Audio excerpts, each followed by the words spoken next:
성경을 한번 읽겠습니다. 신약성경 디모데후서 1장 3절. 제가 가지고 있는 성경으로는 343쪽입니다. 디모데후서 1장 3절.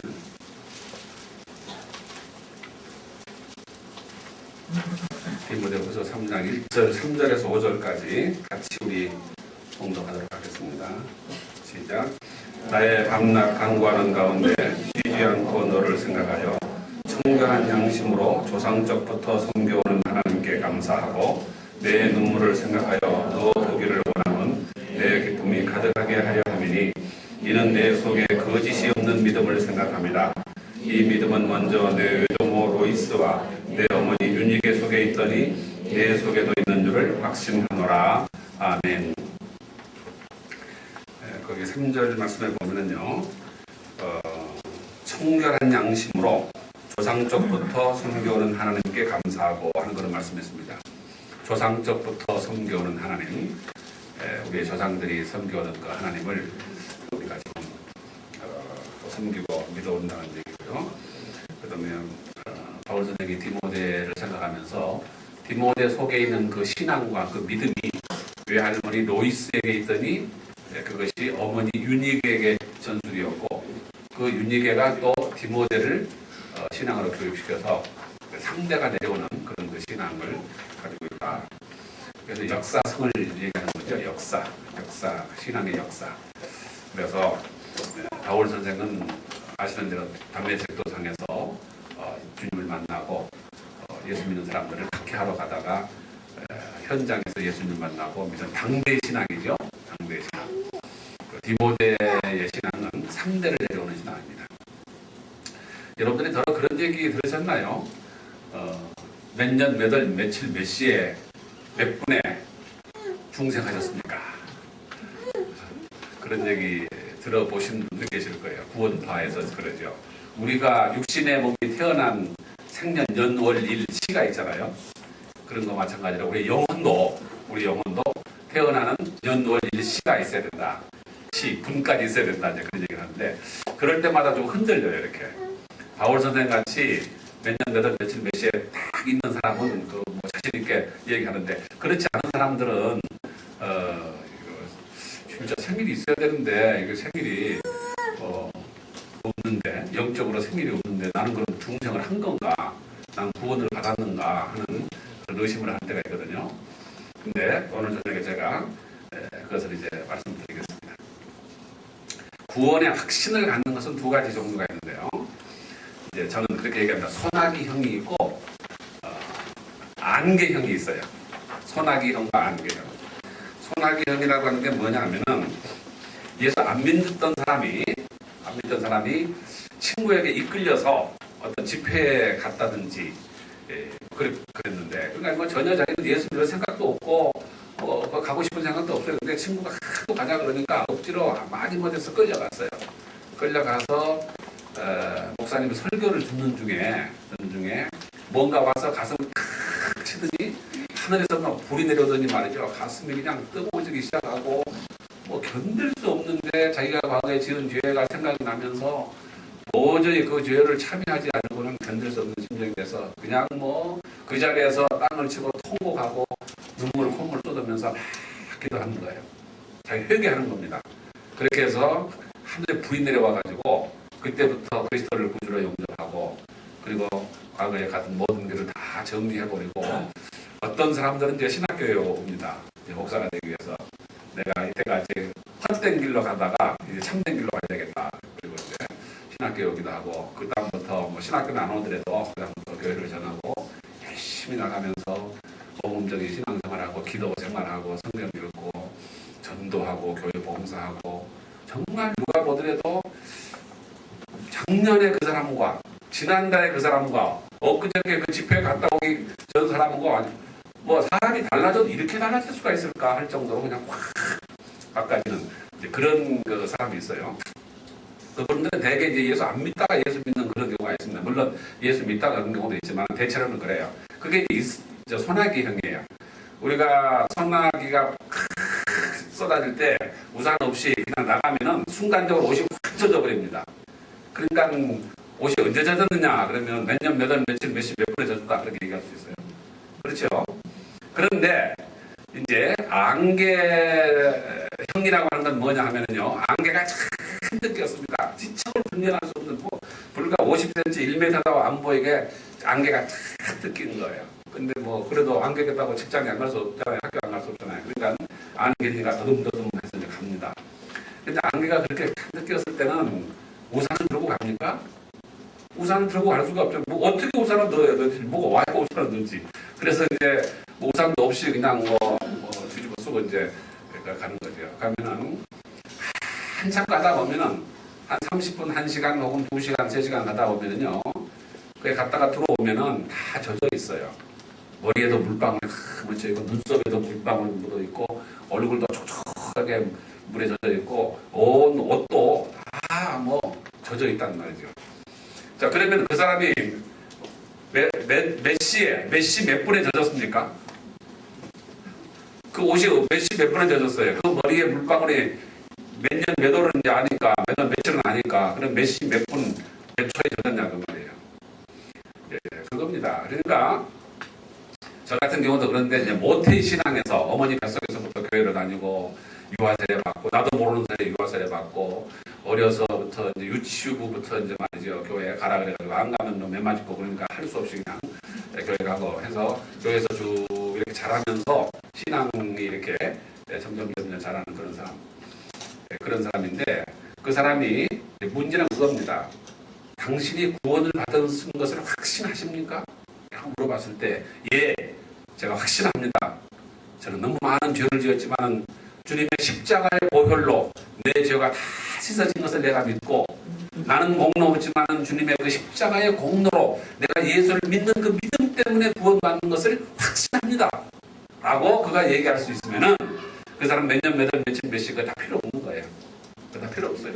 그렇고 지금 내가 구원을 받았다는 그 확신, 그것이 중요한 거거든요. 그것이 구원을 받는 표인 것이에요. 그래서 이제 이 바울 선생의 다메섹 도상은 몇 년, 몇 월, 며칠, 몇 시가 몇 시, 몇 분이 딱 있는 거예요. 그러나 디모데는 할머니, 외할머니부터 어머니부터 쭉 역사적으로 흘러내려오는 그 신앙이 그 마음속에 있었기 때문에 흔들리지 않냐고 일생 동안 바울 선생을 도와서 각지에서 목회자로서 훌륭한 생을 살은 것을 우리가 여기서 볼 수가 있습니다. 그래서 이건 뭐 오늘 저녁에 제가 얘기하려고 하는 그런 그 테마는 아니었었는데, 역사 얘기를 하면서 잠깐 그저 다른 얘기를 했습니다. 자, 그러면 오늘 우리가 오늘 저녁부터 목요일 저녁까지 4번 제가 우리 한국 신앙들, 우리 조상들의 신앙, 그러니까 우리 어머니의 신앙, 우리 할머니의 신앙, 우리 조상들의 신앙에 대해서 4가지로 말씀드리겠는데, 오늘은 성경에 대한 신앙을 말씀드리고, 내일 저녁은 전도와 기도의 신앙, 수요일 저녁은 사회개혁과 애국개혁의 신앙, 그리고 마지막 목요일 날은 순교의 신앙에 대해서 4번에 걸쳐서 이제 특별히 우리 초기 교회의 그 얘기를 좀 하도록 하겠습니다. 오늘은 성경의 신앙에 대해서 말씀드리겠습니다. 가만히 보자. 8시 40분까지 해야 20분까지 하고 10분 쉬고 그 다음에 40분 그렇게 되겠네요. 그럼 30분밖에 안 나. 저 시계가 맞나? 맞네. 어떻게 된 거예요? 8시 30분까지 하고 10분 그러면 30분밖에 안 되는데. 좌우간. 하는 데가 하겠습니다. 여러분들 오늘 저녁에 집에는 돌려드릴 테니까 염려하지 마시고. 자, 기독교는 성경이라고 하는 경전을 가지고 있습니다. 불교는 불경이 있죠. 그 다음에 이슬람은 뭐가 있어요? 이슬람 코란이라고 하는 그런 경전이 있습니다. 몰몬교는 몰몬경이라고 하는 게 있고, 각 종교마다 이렇게 그 경전이 있어요. 경전인데 기독교의 경전은 성경입니다. 성경은 아시는 대로 구약 39권, 그 다음에 신약 27권 합해서 66권으로 되어 있죠. 구약은 주후 90년에 양리아라고 하는 곳에서 저걸 좀 써야 될 것 같은 생각이 드는데, 전에 요걸 조금 가까이 좀 갖다 주실래요?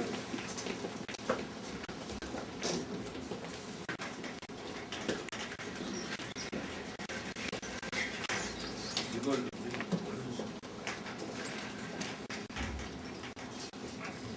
야.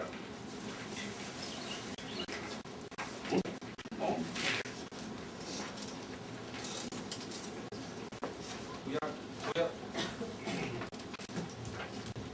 구약 성경 39권은 39권 39권은 주후 90년에 얌리아라고 하는 곳에서 얌리아는 예루살렘 북쪽 쪽에 있는 조그마한 마을인데요.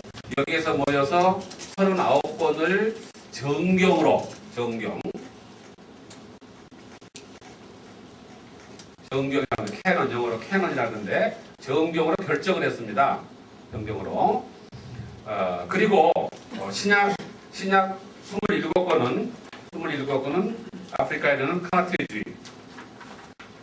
카르트해주에서 주후 395년에 27권을 정경으로 채택을 했습니다. 원래 성경은 장절 구별이 없었어요. 장절 구별이 없었는데 나중에 이제 그 장하고 절을 구별했습니다만 오늘 제가 자세한 얘기는 하지 않겠습니다. 이렇게 해서 신구약 성경이 우리 이제 경전이 되는데 이 성경은 너무나도 거룩한 성경이기 때문에 옛날에는 지금은 다 종이에 이렇게 인쇄가 되어 있지만은 옛날에는 양 가죽에다가 이렇게 칼로 양 가죽에다 이렇게 썼고 그 다음에 파피루스라고 하는 그 글대를 이렇게 갈아가지고 만든 거 파피루스에다 이렇게 썼습니다. 그래서 요즘에는 이제 그 인쇄를 하지만 옛날에 서기관들이 그 성경을 옮겨 썼습니다. 성경을 썼는데 성경을 옮겨 쓸 때 얼마나 이 성경을 귀하게 여겼는지 서기관들이 아침에 일어나서 식사를 하고 준비가 될 시간이 되면은 참 목욕을 합니다. 머리를 감고 목욕을 하고 그리고 완전히 새 옷으로 갈아입습니다. 그리고 어제 썼던 붓과 벼루와 먹을 완전히 깨끗한 물로 다 씻은 다음에 그 다음에 무릎을 꿇고 앉아서 먹을 갈고 그 다음에 이제 붓을 해가지고 성경을 이제 써내려가는 거예요. 복사를 하는 겁니다. 필사를 하는데 그러다가 여호와라고 하는 단어가 만나잖아요. 여호와라는 단어가 만나면 너무 이 글자가 거룩한 하나님의 거기 때문에 다시 가서 다시 머리를 감고 목욕을 하고 새 옷으로 갈아입고 그 다음에 붓과 먹과 벼루를 깨끗한 물로 깨끗이 빨아서 세물을 해가지고 그걸 갈아가지고 그리고 딱 꿇어 엎드려가지고 여호와라는 말을 그대로 옮기지 못해요. 너무 여호와 하나님이 거룩하기 때문에. 그래서 거기다가 여호와라는 이름 대신에 아도나이라는 말로 거기 대신에 이렇게 쓴 거예요. 그리고 한 두 줄 쓰다가 또 여호와가 나오잖아요. 그러면 또 가서 머리를 감고 목욕을 하고 새 옷으로 갈아입고 목과 붓을 다 빨고 그리고 와서 또 꿇어 앉아서 떨리는 손으로 아도나이 이렇게 써서 그렇게 성경을 이제 거룩하게 귀하게 그렇게 전수해 내려온 겁니다. 이 성경이. 구약은 이제 그렇게 내려왔고 신약시대에 와서도 이 27권의 성경들이 쭉 이제 내려왔는데 이것은 이 성경은 너무 귀하기 때문에 아무나 소유할 수도 없었고 또 아무나 읽을 수도 없었어요.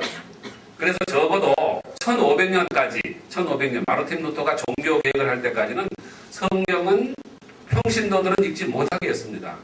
절대 읽지 못하게 했어요. 또 읽으라 해도 읽을 수도 없었어요. 왜냐하면 라틴 말로만 성경이 기록되어 있었기 때문에 라틴 말을 읽을 수 없는 보통 사람들은 성경을 주어도 읽지도 못할 뿐만 아니라 또 읽지도 못하게 이렇게 규제를 했어요.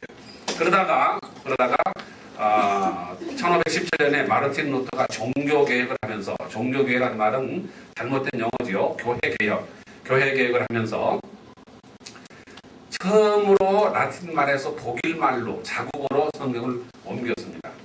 그리고 영국에서는 유클리프나 캔벨 같은 사람이 영어로 성경을 옮겼어요. 그 다음에 우리 장로교를 시작한 요한 켈빈이 이제 불란서에서 불란서 말로 성경을 옮겼어요. 그래서 자국어로 성경을 읽도록 자국어로 성경을 번역해서 읽도록 했는데 그 즈음에 구텐베르그라고 하는 사람이 인쇄술을 발명을 했어요. 그래가지고 전에는 일일이 서기관들이 수도사들이 수도원에서 성경을 한 줄 한 줄 한 단어 한 단어 옮겨 쓰다가 이제는 인쇄가 되어가지고 대량으로 성경이 반포되면서 자기 나라 말로 반포가 되면서 모든 사람이 다 성경을 읽도록 그렇게 했습니다. 그래서 1500년 동안 성직자들 외에 신부 외에는 읽을 수 없는 그 성경이 이제는 누구든지 읽을 수 있는 그런 것이 되었고 또 자국어로 번역돼서 일본말로 중국말로 한국말로 번역이 돼서 누구든지 성경을 읽을 수 있는 그런 시대가 된 거예요. 여기에서 이제 중세 교회까지는 오직 성경을 읽고 해석하는 권리가 로마 교황청에만 있었습니다. 로마 교황청의 성경을 해석을 하면 누구든지 그걸 다 따라와야 돼요. 그것을 거부하는 자는 교황의 명령을 거부하는 자는 불에 태워서 죽였습니다. 중세시대 때 사람을 죽이는 방법이 둘이 있었는데요. 불에 태워 죽이는 화형이 있고 목을 쳐서 죽이는 참수형이 있었어요. 왕에 대해서 반역을 하는 사람은 목을 날려서 참수형에 죽였지만은 교황의 명령을 따르지 않냐는 교회의 명령을 따르지 않는 사람은 반드시 불에 태워서 죽였습니다. 왜냐하면 그 영혼이 더럽혀져 있기 때문에 그 영혼을 정화시키기 위해서 불에 태워서 죽였어요. 그래서 이단 성문 친문서에서 이단 재판한 후에 그가 죄가 정해지면 불에 태워서 죽이는 거죠. 불에 태워주는 방법도 두 가지가 있었대요. 마른 장작에 태워 죽일 사람과 젖은 장작에 태워 죽일 사람. 그래서 죄가 가벼운 사람은 불이 확 일어난 데서 마른 장작이었다. 근데 죄가 굉장히 너무 많은 사람은 불이 확 나서 그만 타버리면 그 죄가 아직 그대로 남아있어서 안 돼. 그러니까 오래오래 거슬려서 죽인 거예요. 이렇게 오래오래. 그래서 불이 확 일어나면 물을 확 견뎌가지고 불을 꺼가지고 또 거슬려서 이렇게 죽여요. 문선명이 같은 그런 인간은 젖은 장작에 태워서 중세 같으면 그렇게 죽였을 거예요. 그런데 종교 계획을 이제 그 루터가 교회 계획을 하면서 누구든지 성경을 읽을 뿐만 아니라 누구든지 성경을 해석할 수 있는 권리까지 주었어요. 자기가 읽고 내가 성경을 읽고 내가 해석할 수 있어요. 우리 신학을 공부한 저나 우리 신목사님의 해석이 아니라 여러분들도 다 성경을 해석할 수 있어요. 그래서 어떤 문제가 생기냐면은 그렇게 로마 교황청 한 곳에서 성경을 해석하면 성경 해석이라는 건 하나밖에 없지 않습니까? 그러니까 오직 교회는 하나밖에 있을 수 없어요. 교리가 하나니까. 근데 종교개혁이 되면서 모든 사람에게 누구든지 다 성경을 읽도록 하다 보니까 그러니까 성경 해석이 이제 달라지기 시작하는데 예를 들면은 성경에 히라보 성경에 이제 밥티조라고 하는 제가 히라보를 씁니다. 밥티조라고 하는 단어가 있어요. 이 밥티조는 영어의 웹타이즈예요. 웹타이즈 뭐죠? 웹타이즈. 예, 세례인데 우리는 이걸 세례라 그래요. 세례라는데 어떤 사람들은 이게 세례가 아니라는 거예요. 저 밥티조가 뭐라 그래요? 침례라 그래. 예수님께서 요단강에서 침례 요한에게 침례를 받으시고 올라왔다는 겁니다.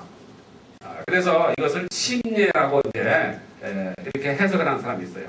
이 단어를 그렇게 해서 거기에서 이제 침례라고 생각하는 교회는 우리 장로교회와 감리교회가 된 것이고 세례라고 침례라고 해석하는 사람들은 침례교회가 되고 순복음교회가 된 것이에요.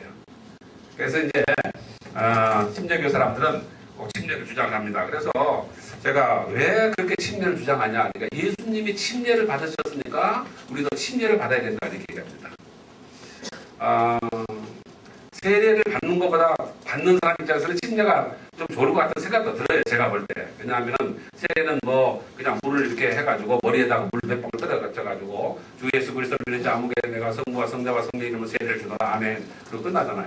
근데 침례는 그렇게 하지 않습니다. 여기 강대상에 침례통이 있어요. 근데 우리 이렇게 했는데 그래서 옷을 다 벗고 침례복을 입고 들어가서 이제 딱 서가지고 목사가 이제 그렇게 얘기합니다. 주 예수 그리스도를 믿는 자 아무개 내가 성부와 성자와 성령의 이름으로 침례를 베푸노라. 침례란 말을 할 때 물속에다 확 집어넣습니다. 물속에 완전히 들어가는 거예요. 완전히 들어갔다가 침례를 베푸노라 아멘 하면 그때 물에서 싹 올라오는 거예요. 그러니까 침례를 받는 사람의 입장에서는 예수 믿기 전에 침례 받기 전에 과거에 모든 죄악이 이 물로 다 씻음을 받고 물에서 쫙 올라올 때 그때 새 사람이 되어서 올라온 것 같은 그런 기분이 들 거 아닙니까? 그렇죠? 성경이 뭐라 그랬어요? 보라, 새 것이 되었도다. 그렇게 돼 있잖아요. 근데 제가 볼 때는 새 것이 된 게 아니에요. 보라, 젖었도다. 젖었지 뭐. 그렇잖아요? 물속에 뭐 들어갔다 나왔다고 사람이 됩니까? 그러니까 이것은 하나의 의식이에요. 의식. 세례를 베풀거나 침례를 베풀거나 그것이 중요한 것이 아니에요. 예수 그리스도의 피로 내가 죄의 씻음을 받았다고 하는, 내가 주님을 구주로 고백하고 하나님의 자녀가 됐다는 그 사실 자체가 중요한 것이지, 예배당에서 결혼식을 했느냐, 예식장에서 했느냐, 강가에서 했느냐, 들에서 했느냐, 산후에서 했느냐, 그것은 별 중요한 게 아니에요. 결혼식을 했다는 것 자체가 중요한 거죠. 그렇죠? 그렇기 때문에 성경은 이제 이렇게 다양한 해석에 따라서 다양한 교파가 생겨나게 됐다는 겁니다. 거기서 디나미네이션이라는 교파라는 말이 생겼으니까 마르틴 루터가 교회 개혁을 하기 전 중세 1500년까지는 교파라는 말이 없습니다. 교회밖에 없었어요.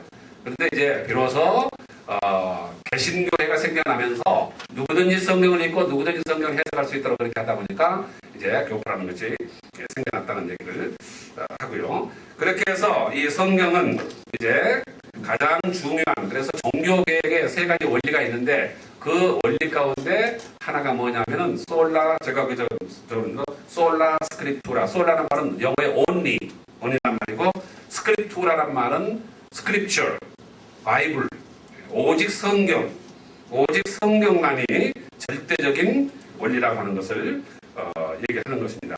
그래서 천주교는 1784년에 이승훈이라는 사람이 북경에서 영세를 받았습니다.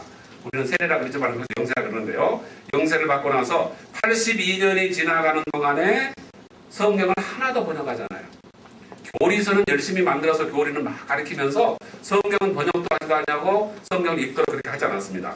그런데 우리 개신교회는 가는 곳마다 성경을 가지고 갑니다.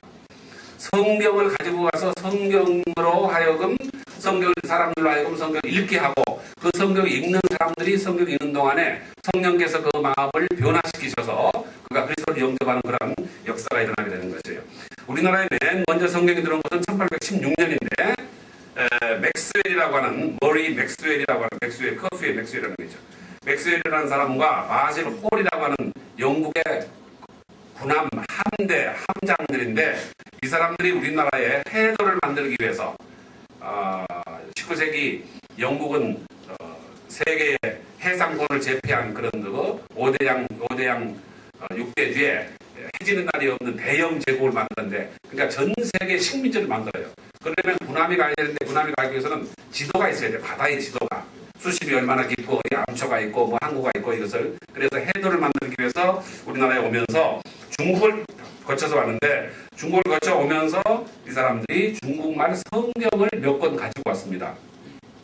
성경을 몇 권 가져와가지고 군산 앞바다에 마량진이라는 곳에 배가 머물렀는데, 사람들이 그때 이제 외국에 배가 오니까 구경을 나왔거든요. 구경 나왔는데 그 가운데 마량진 첨사, 마량진에 그 면석이 같은 사람이 가서 이제 문정을 하러, 어느 나라 배며 뭐하러 왔느냐, 그렇게 이제 문정으로 갔는데, 우리는 영국 배고 해도를 만들기 위해서 왔다, 그렇게 얘기하고, 이제 말은 안 통하니까 이제 한자로 이렇게 글을 써서 이렇게 했는데, 그 조대복이라는 사람에게 마량진 첨사 조대복에게 한문 성경을 맥스웰이 이것은 좋은 책이니까 갖다 보라 그러면서 그 책을 주었어요.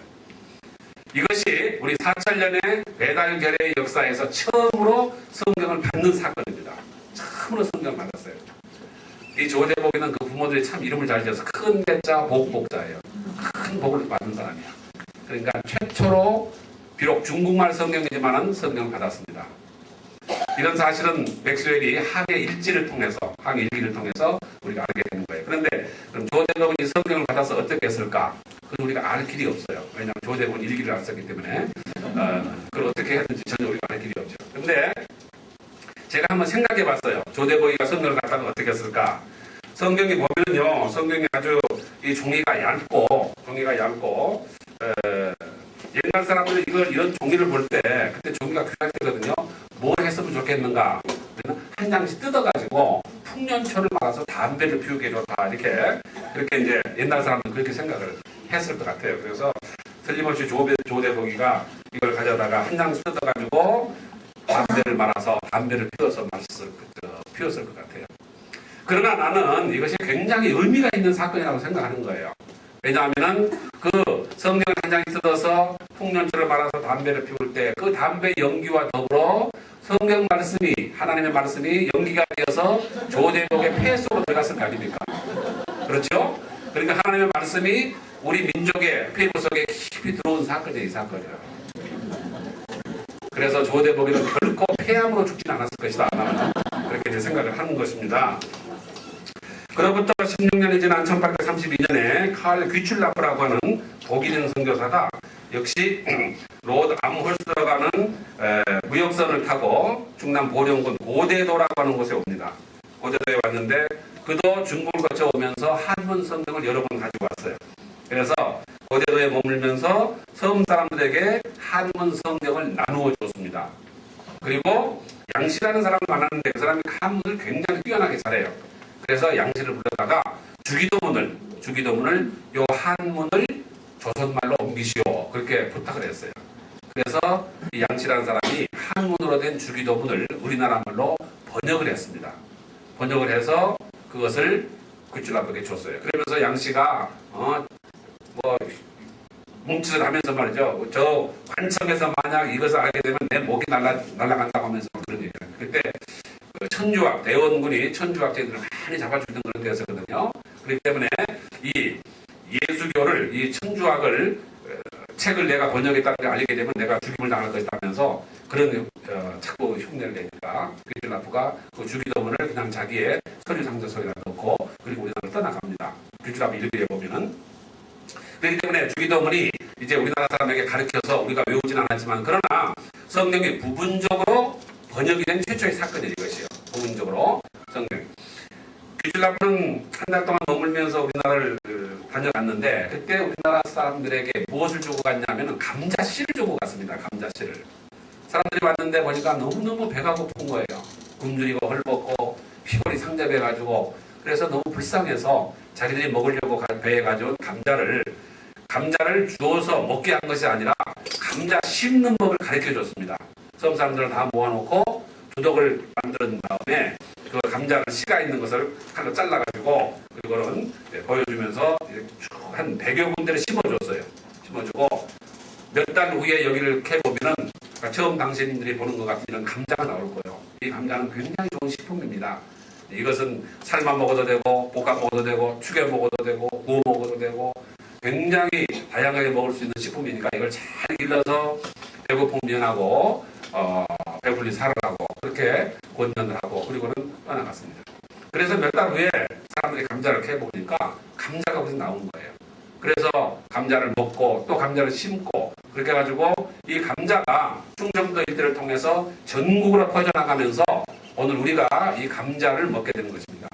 이 감자를 먹게 되는 게 바로 이 칼 귀출라프라는 선교사의 은덕이라는 사실을 여러분들 아셔야 돼요. 저는 감자를 굉장히 좋아하는데요. 감자가 알칼리성 식품입니다. 우리가 고기를 너무 많이 먹어가지고 우리 몸이 산성화되어 있어요. 그래서 감기도 잘 걸리고 병이 잘 걸려요. 근데 이 알칼리성 식품을 먹으면 우리 몸이 중화가 되어가지고 이제 건강한 몸이 되거든요. 그래서 감자 요리를 많이 잡수시는 게 좋으리라고 생각하는데 이 감자를 주고 간 분이 바로 귀출라프. 그래서 귀출라프 선교사는 생명의 양식인 성경과 육신의 양식인 감자까지 주고 간 고마운 선교사라는 사실을 여러분들이 기억을 하셔야 됩니다. 대구 능금도 선교사들이 미국에서 능금나무를 갖다가 심기 시작해가지고 그 능금이 이제 대구 일대를 퍼져서 전국으로 퍼지고 우리가 사과를 먹는 것이 이 선교사들의 은덕이라는 사실을 우리가 알아야 되는 것입니다. 그로부터 30여 년 후인 1866년에 로버트 토마스 목사님이 우리나라에 오게 됩니다. 로버트 토마스 목사님은 중국의 선교사라고 한 영국 회중교회 목사인데 조선에 2천만의 영혼들이 죽어가고 있다는 그런 얘기를 들었어요. 그래서 내가 조선 사람들에게 복음을 전해야 되겠다 하는 그런 생각을 가지고 때를 기다리고 있었는데 마침 미국 상선 제너럴 셔먼이라고 하는 배가 조선에 간다는 얘기를 듣고 그 배를 탔습니다. 성경을 많이 가지고 탔어요. 그리고 그 배를 타고 올라가는데 한강으로 올라온다는 게 길을 잘못 해가지고 대동강으로 그것을 올라갔어요. 대동강에 외국 선박이 들어오니까 평양 감령에서 또 관리들이 나가가지고 어느 나라 빼면 뭐하러 왔느냐. 그러니까 우리는 미국에서 온 미국 무역선입니다. 그러니까 좋은 물건을 많이 가져왔으니까 당신들 토산품하고 서로 교환하고 무역을 합시다. 그렇게 했어요. 그러니까 평양 감령에서는 우리는 그렇게 할 수 없습니다. 국법에 의해서 우리는 청나라 이외에 어떤 나라와도 무역을 못합니다. 그러니까 즉시 나가세요. 그렇게 이제 퇴각 명령을 내렸어요. 그런데도 이 제너럴 셔머너가 말을 듣지 않냐고 계속해서 대동강 거슬러 올라오는 거예요. 그러니까 나가라고 소리를 지르고 그래도 올라가니까 성질 급한 사람들이 뭐 돌을 던지고 어떤 사람들은 와서 뭐 활을 가져와서 활을 쏘고 어떤 사람은 조총을 가져와서 막 배에다 총을 쏘단 말이에요. 그러니까 이제 제너럴 셔머너에서도 뭐 돌멩이가 날라오고 화살이 날라오고 총이 날라오니까 그들이 있을 수 없잖아요. 그래서 응사를 하기 시작했어요. 당시에는 무역선이지만 다 무장을 합니다. 무슨 일이 있을지 모르니까. 요즘에 뭐 무역선이야 무장 안 하지만은 그렇게 해서 거기에서 이제 교전이 벌어진 거예요. 교전이 벌어진데 그러는 동안에 서해안에 민물이 되면서 물이 빠져나갑니다. 그러니까 대동강의 수위가 확 낮아지면서 그 거대한 제너럴 셔머너가 그만 땅에 좌초가 돼버린 거예요. 움직일 수가 없어요. 그래서 저 상류에서 조그마한 보트들을 많이 엮어가지고 거기다 나무를 많이 쟁인 다음에 불을 붙여가지고 상류에 떠내려버렸어요. 그러니까 이 불붙은 신탄선이 떠내려가면서 제너럴 셔머너에 불이 붙었어요. 그 제너럴 셔머너가 화재가 났습니다.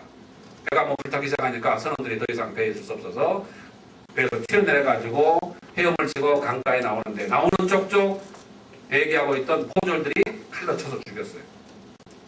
토마스 목사님도 더 이상 배에 있을 수 없어서 중국에서 가져온 성경 몇 권을 품에다 품고 강에 튀어내려가지고 헤엄을 치고 강가로 나왔습니다. 강가로 나오는데 박충건이라고 하는 퇴교가 칼을 뽑아가지고 토마스 목사님을 내리치려고 했어요. 토마스 목사님이 잠깐 기다리라고 하면서 자기 품에서 성경을 꺼내서 박충건에게 주었습니다. 그러나 박충건이는 그게 뭔지 모르기 때문에 그걸 받지 않았어요. 받지 않으니까 칼에 맞으면서 받지 않냐고 칼을 내리쳤는데 칼에 맞으면서 그 성경을 대동강변에 뿌렸습니다. 그게 성경 여러 권을 대동강변에 뿌리고 그리고 박충건이가 내리치는 칼에 맞아서 그렇게 순교를 했습니다. 그때 토마스 목사님의 나이가 27살이었어요.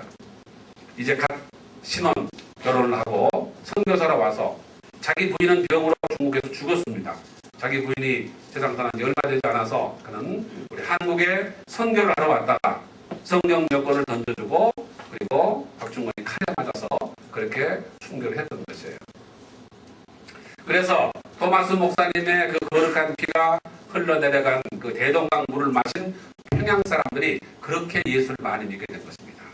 그리고 평양에 길선주 목사님 목회하시던 장대인 교회를 비롯해서 주기철 목사님 목회하시던 산영현교회, 그 다음에 총회가 자주 모였던 서문박교회, 남문박교회 등 수많은 교회들이 우후죽순처럼 많은 예배당이 평양에 서게 되고 그래서 해방전에 평양을 동양의 예루살렘이라고 하는 글을 말할 정도로 그렇게 기독교 중심 도시가 되는 그런 도시가 됐는데 오늘날은 공산당들에 의해서 교회가 완전히 박멸되어 버리고 봉수교회하고 칠골교회, 꼭두각시 교회가 두 개 있다는 그런 얘기만 우리가 듣고 있죠. 그런데 이 성경은 그래 이 박충건이가 이제 가면서 성경 한 권을 주워가지고 갔습니다. 도대체 이 서양 사람이 죽어가니 성경이 뭘까 하고 성경을 한 권 가지고 갔어요. 그래 집에 가서 성경을 읽기 시작했습니다. 읽기 시작하는데 성경을 읽을 때 그 마음속에 성령께서 역사하셨어요. 역사하셔서 그가 그리스도를 영접합니다. 그리고 자기가 얼마나 엄청난 일을 했다고 하는 것을 깨닫고 하나님 앞에 눈물로 통회하고 작업합니다. 그래서 그가 나중에 안주교회에 영수, 옛날에 집사하고 장로의 영수라는 제도가 있었는데 영수가 되어서 예수 잘 믿다가 세상을 떠났고 그때 최치량이라고 하는 12살 먹은 소년이 하나 있었는데 그 소년이 그 성경책을 하나 가져갔어요. 그때는 종이가 귀한 때니까 성경책을 하나 집에 가져가가지고 박영식이라는 사람에게 그것을 주었어요. 박영식이가 그것을 한 장 한 장씩 뜯어가지고 벽지로 발랐어요. 벽지로.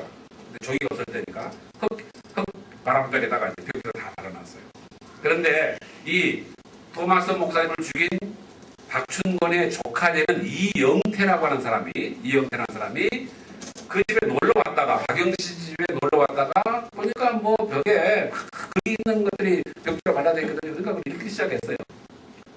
읽기 시작하는데 그 벽지에 발라진 성경을 읽는 동안에 성령께서 그의 마음을 또 감동시킵니다. 그래서 그가 그리스도를 영접하는 거예요. 그래 예수를 믿고 나중에 남장로교 성교사 이눌서라고 하는 사람, 그분의 조사, 옛날에 전도사를 조사를 했는데 도울조자 일사자, 선교사를 목사를 도와주는 사람이라서 조사를 했어요. 조사가 되어서 이 이눌서 윌리엄 레놀드의 그가 성경 번역위원이 됐을 때 이영태가 한국 측 성경 번역위원이 됩니다. 그래서 우리가 가지고 있는 성경을 번역하는데 결정적인 공로를 하는 거예요. 그래서 박충건이가 토마스 목사님을 살해했지만 그러나 그가 이 성경을 통해서 교인이 되었고 그게 조카가 성경을 통해서 예수를 믿고 성서 번역위원이 되는 이런 일이 됐고 그리고 이 성경을 찢어서 벽지를 발랐던 박영식의 집이 판동교회 널다리 교회라고 평양에서 최초로 세워진 교회가 되었습니다.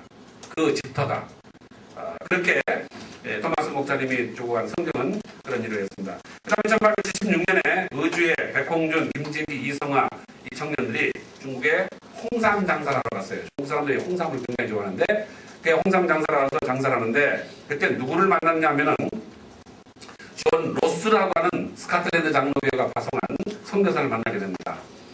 로스는 조선에 선교를 해야 되겠다라고 생각하는데 조선말을 할 줄 모르니까 선교를 할 수가 없죠. 그래서 조선말을 잘 가르치는 수 있는 사람을 어학생을 찾았는데 그런 사람이 별로 없어요. 그러다가 이 청년들을 만나니까 학식이 풍부하고 한문을 잘 알고 비록 장사꾼이었지만은 인격이 훌륭한 것을 알고 거래를 했습니다.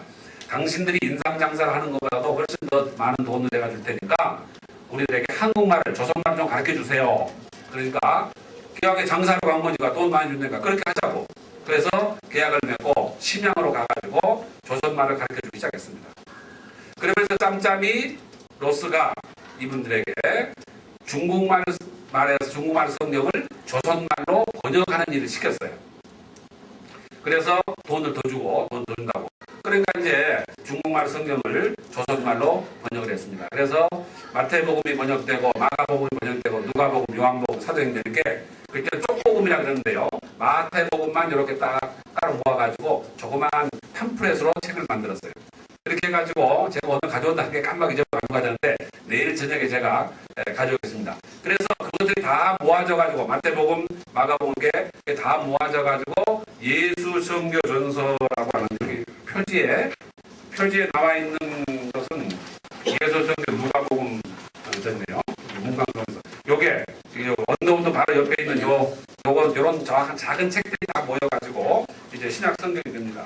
신약 성경이 되는데 내일 저녁에 제가 여러분들에게 제가 잊어버리지 않으면 가져와서 여러분들에게 한번 보여드리도록 그렇게 하겠습니다.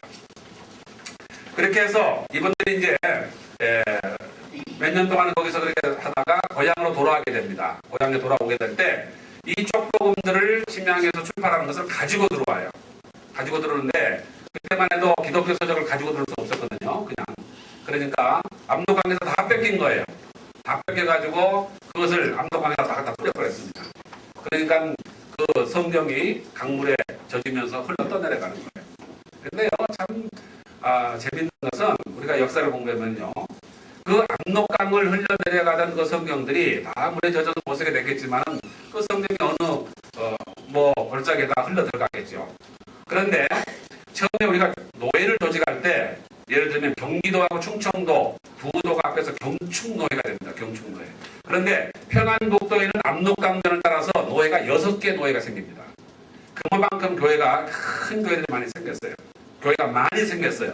이것은 우연한 일이 아니라고 하는 것을 우리가 생각해 볼 수가 있죠. 그래서 성경을 가져왔었으니까 성경을 한 장씩 뜯었습니다. 뜯어가지고 이것을 끈을 맸어요. 이렇게 끈을 길게 매가지고 별로 쓸데없는 물건을 사가지고 그 끈으로 막 묶었어요.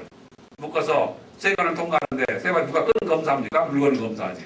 물건을 검사하니까 괜찮거든요. 통과를 시켜줬어요. 그래서 와가지고 그 끈을 풀어가지고 전부 다시 또 역으로 풀어가지고 성경을 이렇게 해가지고 그것을 가지고 다니면서 전도하기 시작했습니다. 그래서 이 책은 참 좋은 책입니다. 이 책을 좀 사서 보세요 하고 자꾸 책을 권해요. 그래서 권서라 그래서 권서, 권할 권자, 책을 권하는 사람. 그리고 이 책을 굉장히 좋으니까 꼭 사서 보세요 하고 자꾸 사라고 팔았어요. 그래서 매서라고 하는 그런 이름으로 이제 성경이 번역되기 시작했습니다. 그래서 그것이 이제 모여져 가지고 1887년에 최초의 신약 성경인 예수 성교전서가 이제 출판이 되게 됩니다. 그러는 동안에 1885년에 이수정이라는 사람이 박용효와 같이 일본에 가서 기독교 신앙을 받았습니다. 그리고는 노을정교에서 세례를 받습니다. 그리고는 마가복음을 번역을 해요. 일본에서. 그래서 마가복음을 번역해가지고 1000권을 출판됐습니다. 아까 제가 그 얘기를 하지 않냐고 지나갔는데 이 의주의 청년들이 선교사들과 같이 생활하면서 저선말을 가르쳐주면서 성경을 번역하면서 그리스도를 영접하게 됩니다. 그리고 거기서 세례를 받았어요. 그것이 1876년입니다. 1876년에 최초로 세례를 받는, 거기 1876년에 제가 세례 받았던 얘기를 안 썼거든요. 최초의 기독교인이 이제 생겨나게 된 겁니다. 그래서 1876년은 우리 한국 개신교의 시작이에요. 참으로 하나님과 정인들 앞에서 그리스도를 구주로 영접하고 신앙을 고백한 그 사건, 그래서 세례를 받은 사건, 그래서 1876년에 우리 한국 개신교회가 이제 시작이 되게 됩니다. 언더우드라는 사람이요, 우리나라에 선교사로 오게 됩니다. 오기 전에 그는 약혼을 하고 있었어요. 그래서 뉴 브런스윅 리폼드, 더치 리폼드, 한개혁교회 신학교를 졸업하고 목사 안수를 받고 한국의 선교사로 지명을 받고 선교사로 오려고 하면서 자기 약혼 얘기를 했어요. 내가 한국 선교사로 가게 되는데 나하고 결혼하고 한국에 선교를 하러 갑시다. 그랬더니 약혼녀는 한국이라는 말을 처음 들어보거든요. 조선이라는 말을 코리아가 어디 있습니까? 그래서 뭐 나도 잘 모르죠. 뭐 저기 뭐 차이나하고 재팬 있다는데 저기 가게 됩니다. 그래요. 거기는 기후는 어떻습니까? 잘 몰라요. 음식은 뭘 먹습니까? 잘 몰라요. 그곳에 병원은 없겠죠. 예, 병원 없습니다. 그럼 당신이 조선에 대해서 아는 정보가 뭐예요 도대체? 뭘 압니까? 아무것도 모릅니다. 조선에 대해서는 아무 정보가 없습니다. 그러나 한 정보가 있는데 그것은 2000만의 영혼들이 그리스도를 알지 못하고 죽어가고 있다는 그 사실입니다. 그래서 하나님께서 나를 그곳에 가라고 보내시기 때문에 나는 그래서 가야 되는 것입니다. 그래 저하고 결혼하고 같이 고생스럽겠지만 같이 조선에 가서 선교를 합시다. 그렇게 간절하게 얘기했어요. 그러나 언더우드 약혼녀는 선교에 대한 소명이 없었어요. 자신이 없었어요. 가서 돌아올 보장도 없고 어린애를 낳아서 병원 없는 그곳에서 생활한다는 것이 도저히 자신이 없는 거예요. 그래서 오히려 이제는 언더우드를 설득하기 시작했습니다. 그러지 말고 원하는 교회도 많은데 우리 미국에서 결혼하고 목회하면서 삽시다. 선교사만 가는 거, 선교사 가는 것만 하나님이 일하는 것이요. 목회하는 것도 얼마나 좋은 하나님의 일입니까? 그러니 나하고 결혼하고 여기서 목회하면서 행복하게 삽시다 하고 이제 언더우드를 설득하기 시작했어요. 그러나 언더우드는 하나님께로부터 받은 소명이 너무 분명하기 때문에 저희는 그렇게 할 수가 없는 거예요. 아닙니다. 저는 가야 됩니다. 당신이 정 못 가겠다 한다면 그냥 혼자 갈 수밖에 없습니다. 우리의 결혼은 파혼을 약혼은 파혼할 수밖에 없습니다. 결국 파혼을 했습니다. 그리고 25살에 혼자 총각의 몸으로 이제 샌프란시스코를 출발해서 일본 요코하마에 도착했어요. 요코하마에 도착해서 누구를 만나냐면 이 이수정을 만납니다. 이수정을 만나가지고 이수정에게 조선말을 배우기 시작했어요. 그러다가 조선으로 가는 배를 만나서 조선으로 오게 되는데 그때 이수정이 번역한 마가복음을 몇 권 가지고 들어옵니다. 이것은 세계 선교 역사에서 처음 있는 일이라 그래요. 선교사가 최초의 선교사가 그 선교에 들어가면서 그 나라 말로 번역된 성경을 가지고 들어왔다고 하는 거. 대개 선교사들이 그 지방에 가서 그 나라 말을 배우고 그리고 몇십 년이 지난 후에 그 선교사에 의해서 성경이 번역되는 게 일반적인 관례인데 언더우드 선교사는 조선말로 번역된 성경을 가지고 들어왔다고 하는 것입니다. 언더우드가 한국에 들어왔는데 장가를 가야 될 거 아닙니까? 장가를 가야 되는데 조선 처녀에게 장가 갈 수는 없고 미국 처녀가 있어야 될 텐데 미국 처녀가 있어야지 결혼하죠. 조선 팔도에. 그래서 하나님 앞에 기도했어요. 하나님, 미혼 선교사를 한 사람 보내주세요. 처녀 선교사를 한 사람 보내주세요. 기도했는데 4년 만에 그 기도가 이루어져서 드디어 미혼 처녀 선교사가 한 사람 들어왔습니다. 릴리아스 홀톤이라고 하는 여자 의사인데, 외과 의사인데 이 미혼 여성이 들어온 거예요. 그러니 뭐 언더우드가 뭐 가만 놔뒀겠어요. 그냥 뭐 집중 공략을 해가지고 결국 이제 결혼 승낙을 받고 결혼을 하게 됐습니다. 결혼하게 됐는데, 그래서 고종 황제와 명성 황후의 축하를 받으면서 이제 두 사람이 결혼했어요. 그런데 언더우드가 30살, 신부 릴리아스 홀톤이 38살. 8년 연상의 여인과 결혼을 할 수밖에 없었던 것은 처녀가 하나밖에 없었습니다. 하나밖에 없는데 뭐 넷이 있어야 사지 선다형을 하지. 하나밖에 없는데. 그래서 8년 연상의 여인과 이제 결혼을 하고 신혼여행을 떠납니다. 신혼여행을 저 북쪽으로 가는데, 우리나라가 얼마나 그때 어두웠던 시대인지 언더우드가요 재물포에 내려가지고 100불짜리 석장을 내주면서 조선 돈으로 환전해 주세요 그랬어요. 환전해. 그런데 그때 환율이 어떻게 되냐면 1달러에 1000냥. 지폐가 없었어요. 종이돈이 없어 우리나라에. 전부 엽전이야. 구멍 떨어진 거. 그래서 300불을 1000냥에 300불이면 얼마인지 아세요? 30만 냥이야. 30만 냥. 그래서 관리 5명이 나와가지고 300불을 바꾸는데 엽종 꾸레미를 가져와가지고 1냥, 2냥, 3냥, 4냥 하고 30냥을 바꿔놨는데 산더미같이 쌓아놓고 언더우드로 가져가시오. 언더우드가 부수로 가져갑니다. 그래서 언더우드 이렇게 읽어보면은 재물포에서 소 달구지 5대를 세를 냈어요. 그래서 소 달구지에다가 돈을 실었습니다. 돈을 실었는데 잔뜩 실었는데 15만 냥밖에 못 실었어요. 절반밖에 못 실었어.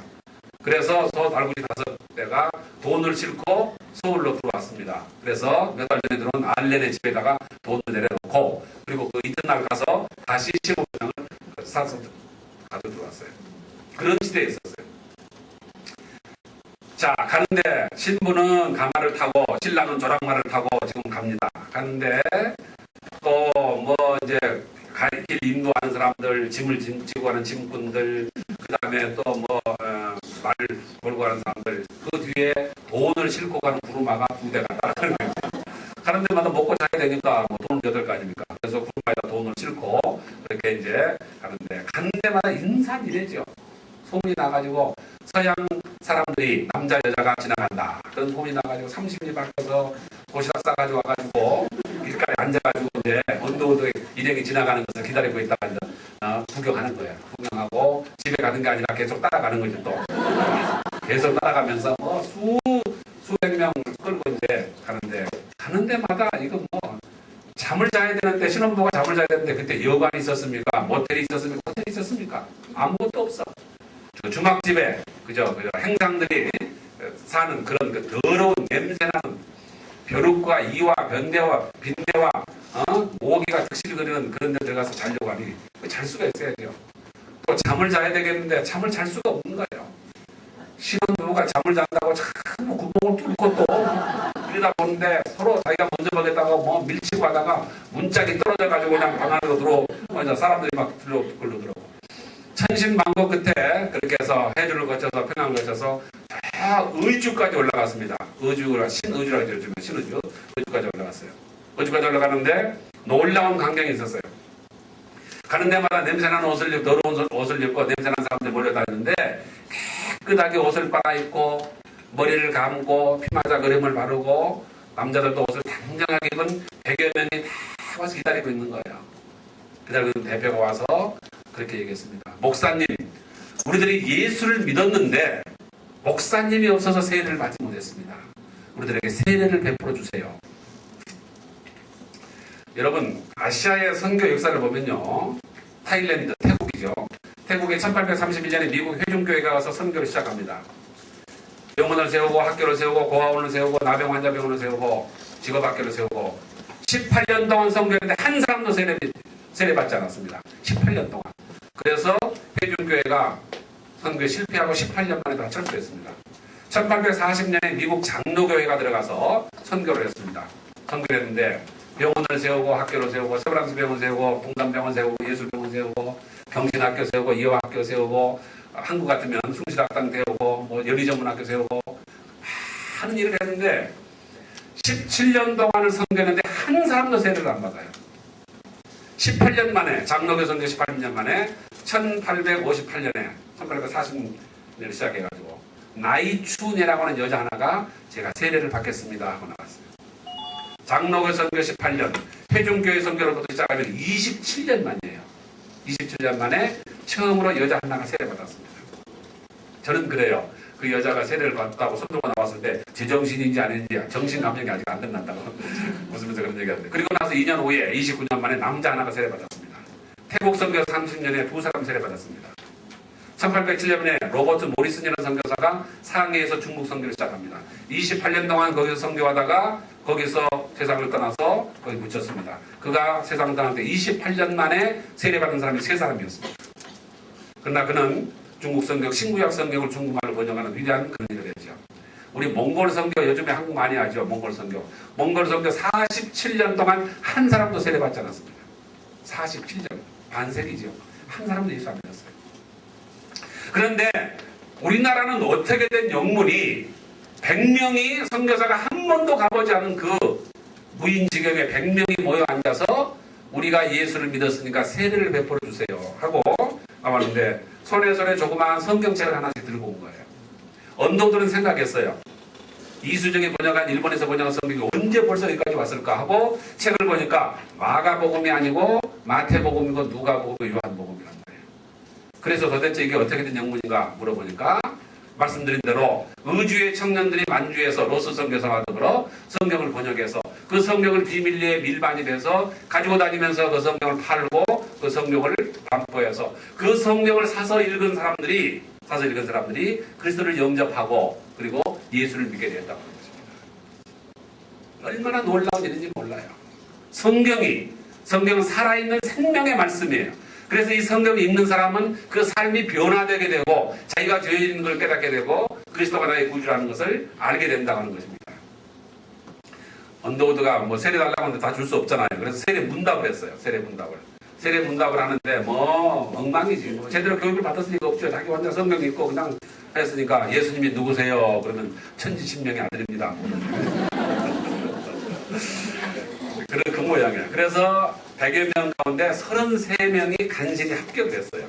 33명은 확실하게 그리스도가 구주인 것을 고백하고 이제 그래서 이제 세례를 이제 베풀게 됐습니다. 이 얘기는 뭐 어디서 제가 읽은 건 아니고 누구한테 들은 얘기인데 어떤 할머니가 왔더랍니다. 그래서 언더우드가 물어봤답니다. 할머니, 예수님이 어디서 나셨죠? 할머니가 버드나무 밑에서 났습니다. 베들레헴을 잘 몰라가지고 할머니가 베들레헴이 뭔 줄 알아요? 부처님이 보리수나무 밑에서 돌을 버드나무 밑에서 태어났다 그래서 그 할머니는 불합격. 그래서 33명을 합격을 시켰는데 세례를 줄 수가 없어요. 왜냐하면 국법에 의해서 어떠한 외의 종교의 행사를 할 수 없기 때문에. 그래서 비밀리에 큰 배를 하나 세를 해가지고 밤에 그 33명을 배를 타고 압록강을 건너갔습니다. 그래서 요즘 단동이라는 그곳에 가서 비밀리에 세례를 베풀고 그리고 새벽녘 이렇게 다시 배를 타고 33명이 건너갔어요. 이것이 한국에서 베풀어진 최초의 집단 세례입니다. 33명이 한꺼번에 예수를 믿는 거예요. 언더우드는 그런 얘기를 했습니다. 나는 조선의 복음의 씨를 뿌리러 온 것이 아니라 이미 씨가 뿌려져서 휘어져 익어 있는 것을 지금 곡식을 거두러 왔다, 추수하러 왔다 이렇게 얘기했어요. 얼마나 놀라운 하나님의 역사인지 모르는 것입니다. 초기 교회에 세례를 베푸는 조건이 5가지가 있었는데요. 6가지가 있었는데요. 그 가운데 첫째 조건이 뭐냐면 신구약 성경을 1회 이상 통독해야 된다 그겁니다. 창세기 1장 1절부터 계시록 22장 21절까지 한 번 내리 읽어야 돼요. 세례 받으신 분 손 들어보세요. 세례 받으신 분 한번 드세요. 내리세요. 세례 받기 전에 신구약 성경을 1회 이상 통독하신 분 손 들어보세요. 내가 하나 관두겠습니다. 제가 저는 뭐 교수니까 이제 목회를 못하는데 그래서 목사님 안 계신 교회 설교를 쭉 이제 새 목사님 오실 때까지 인테림 그 목회 설교를 하는데 세례 문답을 하겠다고 저보고 세례 문답을 좀 하더라고요. 세례 배워달라고. 그래서 한 10명 정도가 이렇게 왔습니다. 주로 학생들이 많고 이제 일반인 몇 사람이 있는데 그래서 내가 그랬어요. 여러분들 오늘 세례 받으시는데 신구약 성경을 1회 이상 통독하시면 손 들어보세요. 그러니까 한 사람도 손 안 들어요. 그냥 그랬습니다. 내가 만일 목회하는 교회라면은 나는 여러분들을 전부 불합격시킵니다. 절대 세례 안 줍니다. 신구약 성경 한 번도 읽어보지도 않고, 신구약 성경 한 번 읽어보지도 않고 어떻게 세례를 받느냐 말이에요. 어떻게 예수님이 내 구주라는 것을 알게 됩니까? 목사님이 그럽니다. 네, 그거는 안 되죠. 적어도 성경을 한 번은 읽어야 될 거 아닙니까? 적어도 세례 받기 전에. 그러니까 세례 받기 전에 성경 한 번도 안 읽으신 분들은 회개하고 2번 읽으셔야 되고, 예, 장로님들이나 집사님들은 10번 읽으셔야 됩니다. 그렇게 해서 문맹자는 세례를 주지 않았습니다. 문맹, 글을 읽지 못하는 사람은 세례를 주잖아요. 성경 읽어야 돼요. 왜? 성경도 안 읽고 세례를 받고 예수를 믿으면 무교적인 신앙으로 돼요. 예수 믿으면 부자 되고, 예수 믿으면 아들 낳고, 예수 믿으면 건강하고, 예수 믿으면 사업 잘 되고, 예수 잘 믿으면 수능시험 올라가고, 이런 무속적인 무당 종교가 된다 그 말이에요.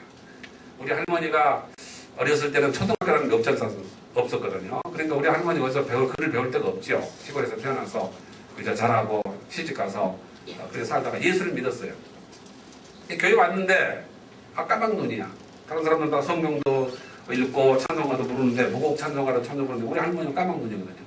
그래서 우리 할머니 같은 분들을 위해서 밤에 야학교를 열어가지고 언문을 모르는 사람을 교회에서 언문을 가르쳤습니다. 기억, 니은, 디귿에 가지고 가르쳤어요. 그리고 우리 할머니가 교회에서 언문을 깨우치셨어요.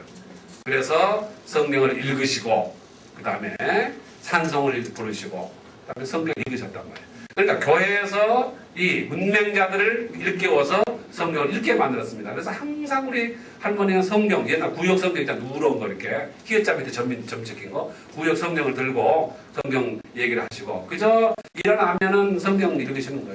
그러니까 성경의 신앙이에요.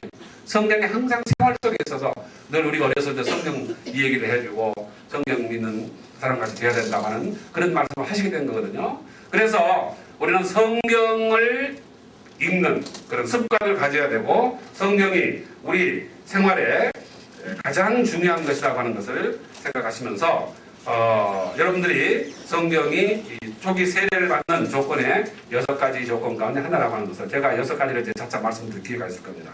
성경을 바르게 깨달은 사람은 실천을 하게 되어 있습니다. 실천을. 1906년 평양 서천마을에 이씨라는 할머니가 있었어요. 할머니 있었는데 그 할머니 예수 믿기 전에 천냥을 주고 가난한 집 소녀를 계집종으로 사왔어요. 노인이 되면은 그 기동력이 떨어지기 때문에 이불도 저녁이면 이불도 펴드리고 아침에 이불도 개우고 세수물도 떠다드리고 옛날에 긴 장비에 담배를 피웠거든요. 자기가 빠지면서 불을 못 붙여. 그러니까 여기를 빠는 거죠. 저기서 불을 붙여주고 등도 긁어드리고 이제 그 비자라 그러죠. 계집종이 필요하거든요. 그래서 그 계집종을 데려다가 이제 부리면서 이렇게 살았는데 이 할머니가 예수를 믿게 됐어요.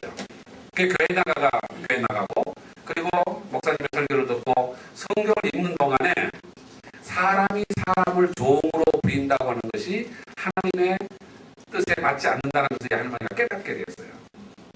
그래서 고민을 합니다. 고민하다가 결국에 어느 날 결단을 했어요. 그래서 그 아이를 불렀어요. 계집종을 불러가지고 얘야 내가 너를 지금까지 종으로 부르는데 내가 너를 종으로 부르는 것이 내가 하나님 앞에 기도할 때마다 큰 마음에 걸린다.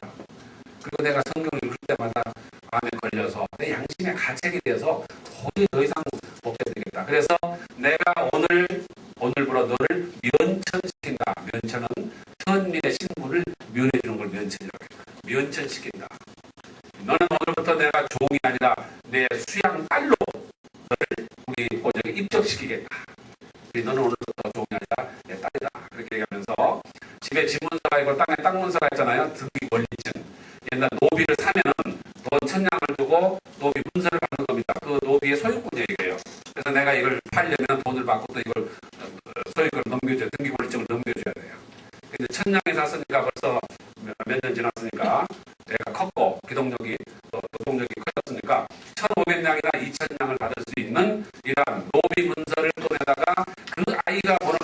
그래서 성냥을 불을 질러서 불태워버렸어요. 4,000년 동안 내려오는 우리 한국의 노비 문화가 척결된 순간입니다. 이걸 누가 시켰습니까? 이 엄청난 재산을 불질러버리는 건 누가 시켰어요? 목사님은 그렇게 하는 말 하지도 않았어요. 뭐 하나님 꿈에 나타나서 뭐 계시를 내려가지고 종을 해라 그런 일 하지도 않았어요. 왜 그랬느냐? 성경을 읽으면서 그 성경 말씀이 그 마음을, 그 영혼을 일깨우기 시작한 것이죠. 그래서 그 소녀를 해방시키는 일들이 그 할머니뿐만, 이시 할머니뿐만 아니라 여러 곳에서 여러 모양으로 일어나게 된 겁니다. 성경을 공부하면요, 사람의 양심이, 오늘 우리가 읽었죠, 디모데후서 1장 3절에 청결한 양심으로 그런 말씀입니다. 양심이 뭐냐? 양심이라고 하는 것은 하나님께서 우리에게 주신 옳고 그름을 깨닫게 하는 것이에요. 옳고 그름을. 1953년이면 6.25 사건이 나서 휴전이 되는 그런 때입니다. 미국의 신학교를 졸업한 세 사람의 선교사가 남미 안데스 산맥에 아우카라고 하는 인디안족들에게 선교를 하러 갑니다.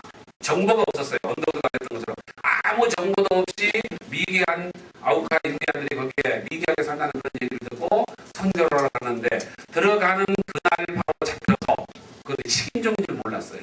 세 사람이 다 그날 잡혀서 아우카 인디안들이 다 잡아먹어버렸습니다. 그러니까 그 아우카 인디안들이 선교사 세 사람을 잡아놓고 얼마나 기뻐했는지 몰라요. 어디서 봤는지 얼굴이 허연 게 말이죠. 얼마나 맛있게 생긴 게 제발로 걸어서 들어왔으니까 말이죠. 식인종으로 사람을 잡아먹고도 그것이 죄인을 모르는 거예요.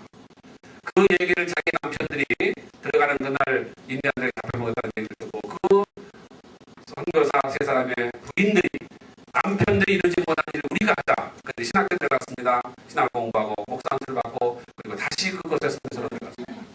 물론 처음부터 바로 들어간 건 아니죠. 조심스럽게 접근하면서. 그래서 그 아우카 인디안들 전부 예수 믿기하고 회개시켰습니다. 그 가운데 아우카 인디안들 가운 아들의 하나가 신학교를 신학을 졸업하고 목사가 되었습니다. 수십 년이 지난 후에 이 늙으신 선교사 할머니들 모시고 미국에 와서 전국을 다니면서 미국 교회 앞에, 내가 여러분들 앞에 우리의 부모님들이 지은 죄악을 통회하고 자복합니다. 우리 부모님들이 복음을 몰라서 이렇게 이 선교사님들의 남편들을 우리 아버지가 잡아먹었습니다. 내가 예수를 믿고 내가 목사가 되어서 이제 비로소 사람이 되었습니다. 내가 우리 부모님 지은 죄악을 우리 미국 교회 앞에 참회하기 위해서 왔습니다. 눈물로 흘리면서 간증하면서 참회했어요. 얼마나 많은 사람들이 그걸 은혜를 받았는지 몰라요. 순장법이라는 거 들어보셨나요? 순장.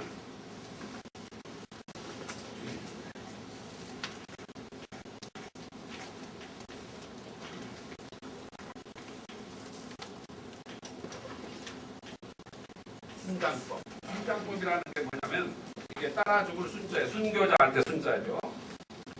따라 죽을 순자고, 이건 매장할 때 장례. 이게 따라서 죽는다 그 말입니다. 이게 뭐냐면요, 아까 그 사대부가의 할머니가 죽었습니다. 할머니가 죽었으면은 이 할머니가 저승에 가서도 계집속이 필요한 거예요. 그래서 그 할머니가 이제 죽어서 매장이 됩니다. 그러면 13살 먹은 그 종도 같이 옆에 생매장 되는 게 생매장. 산 그 13살 먹은 소녀를 생으로 산채로 땅에 파묻어버리는 거예요. 그 노비를. 이것을 순장법이라고 해요. 따라 죽을 순자, 순장법. 그렇게 해서 산채로 죽이는 거예요. 이것이 언제 폐지가 됐느냐? 주후 500년 신라 지증왕 때 비로소 순장법이 폐지됩니다. 그래서 사람을 생매장하는 대신 그 옆에다가 이렇게 말 같은 거 이렇게 해놓고 또 이렇게 둥그런 기둥 같은 거 이렇게 세워놓잖아요. 이것이 이 소년들 대신 묘를 지키라고 하는 그런 거예요.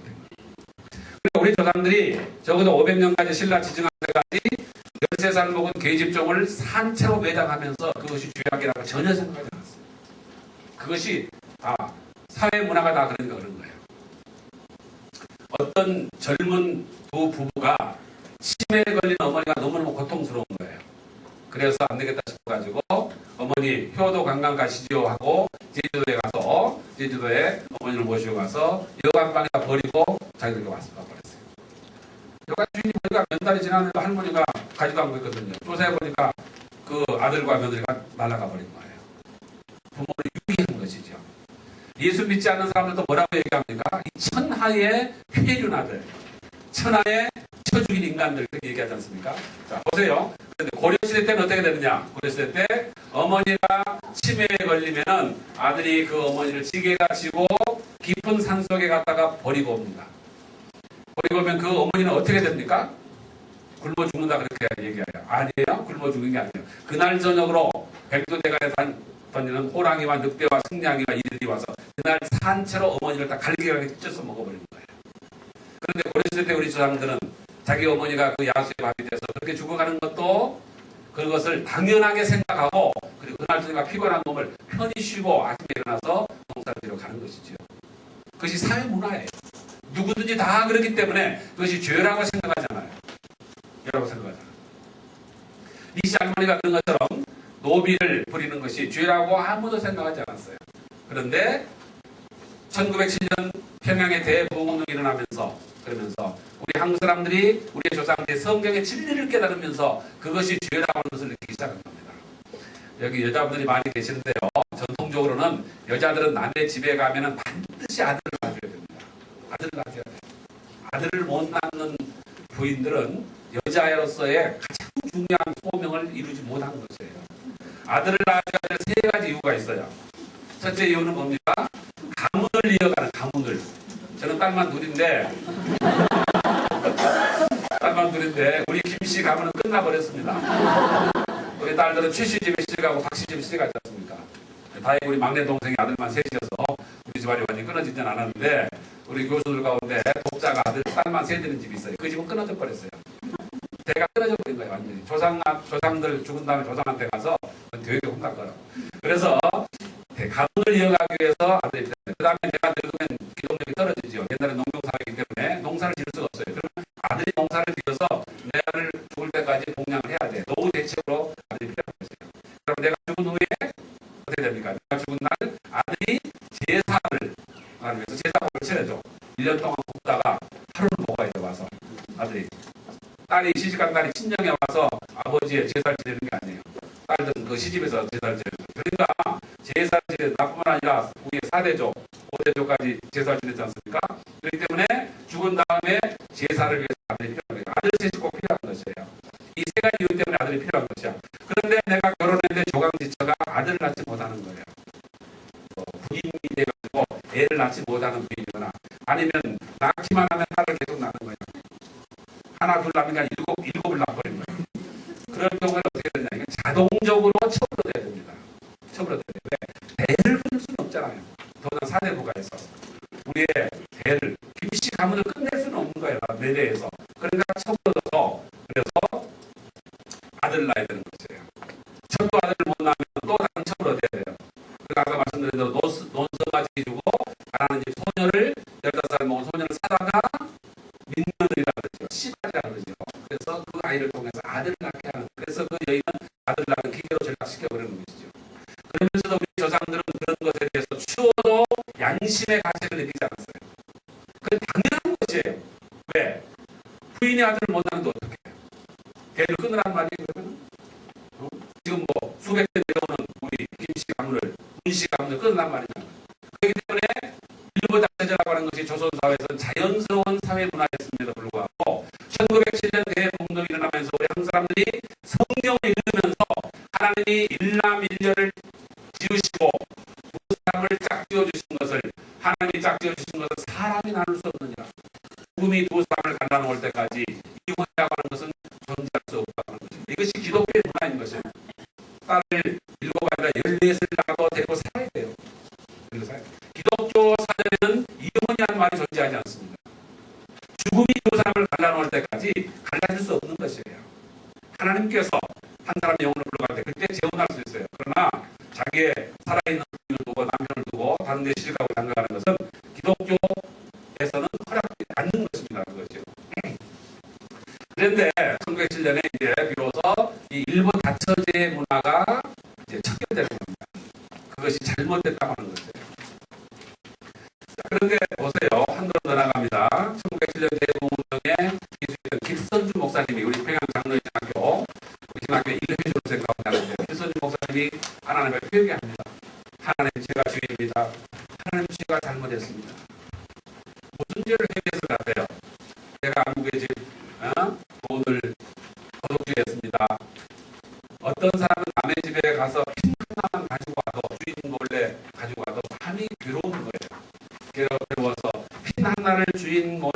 것을 회개하고 다시 이걸 균형에 가서 돌려주는 거예요. 그리고 어떤 사람은 소를 한 마리 도둑질 해가지고 와서도 아무 양심을 가지고 있어요. 경찰이 와서 왜 소도둑질 했어? 저는 소도둑질 한 적이 없습니다. 무슨 소리야? 소가 지금 왜? 여기 있잖아. 제가 소를 도둑질해 온 게 아니라 길거리에 지나가다가 밧줄이 하나 떨어져 있길래 밧줄을 주워가지고 왔는데 집에 가보니까 소가 따라와 있대요. 길선주 목사님은 1907년 대부흥회 때 죄를 회개합니다. 무슨 회개하지 않았어요? 하나님, 저는 죄인입니다. 제가 형제를 질투했습니다. 제가 분리하라는 선교사를 미워했습니다. 내가 형제를 미워하고 질투한 이 죄를 용서해 주셔서. 여러분, 누가 질투한 걸 가지고 회개합니까? 여러분들 생활 속에 미운 사람이 없어요? 있지요. 미운 사람이요. 시어머니가 밉고, 시누이가 밉고, 동서가 밉고, 우리 교회 아무개 권사가 밉고, 미운 사람이 있어요. 세상 살아가다 보면. 그런데 그 미워하는 그것이 하나님 앞에 죄라고 하는 것을 그가 깨달았다고 하는 것입니다. 그리스도인에게서는 미워해야 될 대상이 없다고 하는 것이에요. 모든 사람이 다 사람의 대상이지 미움의 대상이 존재할 수 없다는 것입니다. 성령을 받은 사람의 눈은 모든 사람이 다 내 형제요, 내 자매요, 내 가족이기 때문에 미워할 수가 없고, 남이 잘 됐을 때 시기하고, 사촌이 밭을 샀을 때, 돈을 샀을 때 시기하는 것이 아니라 그를 칭찬해주고 같이 즐거워해주는 것만 갖게 된다는 말이에요. 가인이 아벨을 왜 죽이는지 아십니까? 생각해보니까 기가 막힌 거예요. 어떻게 해서 하나님께서 내가 2년 동안 농사지은 이 재물을 받지 않냐시고 동생 아벨의 양을 잡은 그것을 받으셨을까? 농사지는 사람이 농산물 가지고 하지 못하겠습니까? 아무리 하나님의 육식을 좋아하신들 그래도 곡식도 잡수셔야지 육식만 잡수셔도 되겠어요? 너무 괘씸한 거야. 전업만 없었더라면 하나님께서 내 제사를 받으셨을 텐데 미워하는 생각, 질투하는 생각, 그것이 결국 어떻게 됐습니까? 동생을 죽였잖아. 미움과 질투는 살인으로 가는 첫걸음이기 때문에 그것이 그 동기를 길선주 목사님이 회개하신 거라고 말입니다. 그렇기 때문에 우리가 이제 2007년 정월이 되면은 1907년 평양에서 대부흥운동이 일어나는 100주년을 맞이하는데요. 그래서 이 100주년을 위해서 우리 한국교회가 새롭게 경성하기 위해서 여러 가지 프로그램을 만들고 여러 가지를 준비하고 있는데, 평양 대부흥운동은 무엇이냐면 회개운동입니다. 회개운동이에요. 내가 내 죄를, 네가 내 죄를 알렸다 하는 옛날에 한가에서 사토가 크다가 그렇게 얘기한 것처럼 우리가 우리의 죄를 살펴야 됩니다.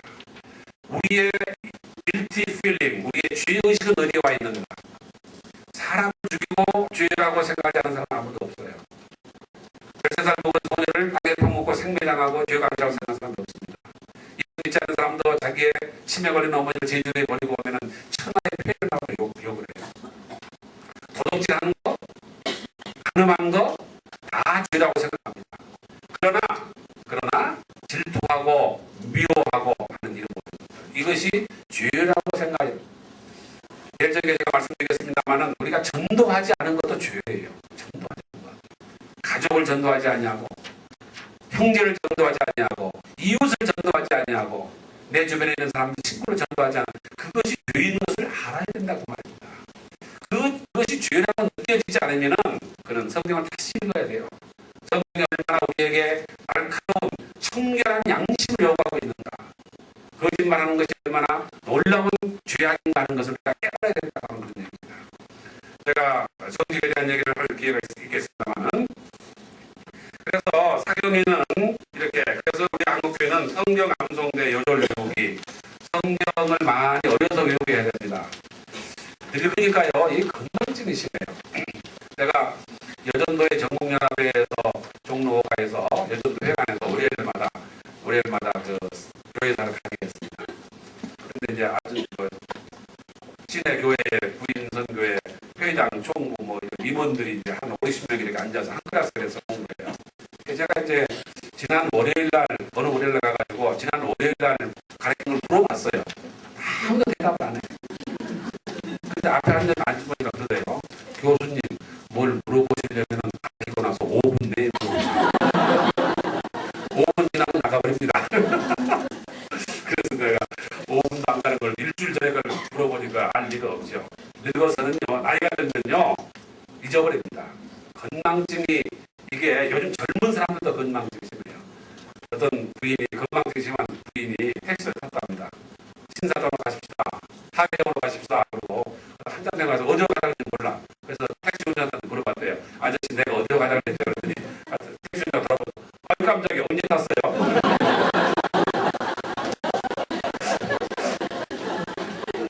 어려서 성경을 가르쳐야 됩니다. 어려서 제가 성경 몇 구절 외우고 있는 것은 어려서 외우는 것이에요. 어른이 된다 하면 외워지지 않습니다. 잠깐 잊어도 며칠 지나면 잊어버려요.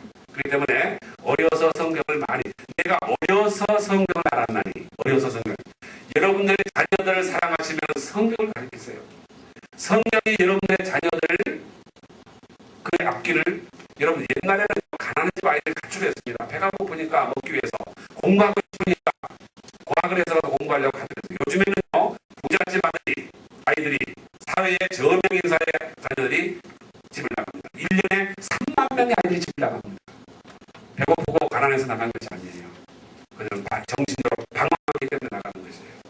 어린아이를, 우리 자녀를 지키기 위해서는 성경을 외우게 하고 성경을 많이 외워야 되는 것입니다. 1900년에 신약이 완역이 되었고요. 1910년에 구약이 완역이 되었습니다. 그래서 신구약 성경이 1910년에 완역이 되었고 1938년에 개역 성경, 여러분들 지금 보고 계시는 개역 성경이 출판이 되었고 일제 강점기 동안에는 일제가 성경을 읽지 못하겠습니다. 구약은 이스라엘의 역사라고 해서 읽지 못하겠어요. 나중에는 바울 선생도 유태인이라고 바울 서신을 읽지 못하겠습니다. 그리고 오직 사복음만 읽게 했습니다. 예수님의 세계에 대한 것만, 사복음만, 그것만 읽고 그것만 설교의 본문으로 정할 수 있지 그 이외의 성경은 본문으로 정할 수 없었어요. 일제가 성경을 이렇게 읽지 못하겠습니다. 1952년에 개정 맞춤법에 따라서 성경을 재정비를 했고 1977년에는 로마 천주교회와 우리 개신교회가 연합해서 학자들이 모여서 공동 번역을 출판을 했습니다. 그리고 1992년에 개역 개정판 성경이 출판이 되어서 우리 종회가 이걸 쓰게 됐는데 제가 개역 개정판을 지금 읽고 있는데 개역판보다 훨씬 참 성경이 말씀이 참 좋아요. 그렇기 때문에 여러분도 앞으로 개역 개정판을 보셔야 된다고 생각합니다. 시간이 많이 갔기 때문에 제가 오늘 저녁은 거기서 말씀 마치겠습니다. 제일 마지막에는 시편 119편 105절에 있는 말씀 우리 다 같이 한번 읽으십시다. 주의 말씀은 내 발의 등이요 내 길의 빛이다. 주의 말씀은 내 발의 등일 뿐만 아니라 우리 자녀들의 발의 등이고 우리 자녀들의 길에 빛이 된다는 이 사실을 마음속에 간직하시기를 바랍니다. 같이 기도드리겠습니다. 네, 감사합니다. 몸과 마음이 지쳐있는 사랑하는 주님의 귀한 자녀들이 이 시간도 주님을 사랑하는 마음으로 말씀을 사모하는 마음으로 와서 한 시간 반 동안을 같이 공부하면서 옛날 우리 조상들이 가졌던 신앙을 반추해보는 시간을 가졌습니다.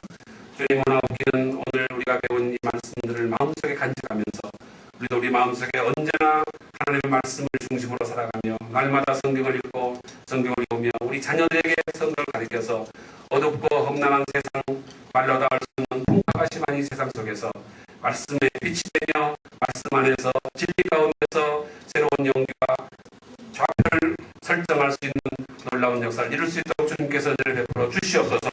이 면을 따라 우리가 배우고 공부하고 깨닫고 결단하는 이 모든 것들이 우리 신앙에 도움이 되며 우리 가정생활의 변화가 되고 우리 교회가 변화되고 이 민족이 변화되는 아름다운 역사를 이루는 창조적인 순간이 될 수 있도록 주님께서 은혜를 베풀어 주시옵소서. 돌아가는 발길도 지키시고 내일 저녁 다시 만날 때까지 성삼위 하나님께서 우리 모두에게 함께해 주시옵시길 우리 주님의 거리가 지님으로 감사하며 기도 올리옵나이다. 아멘.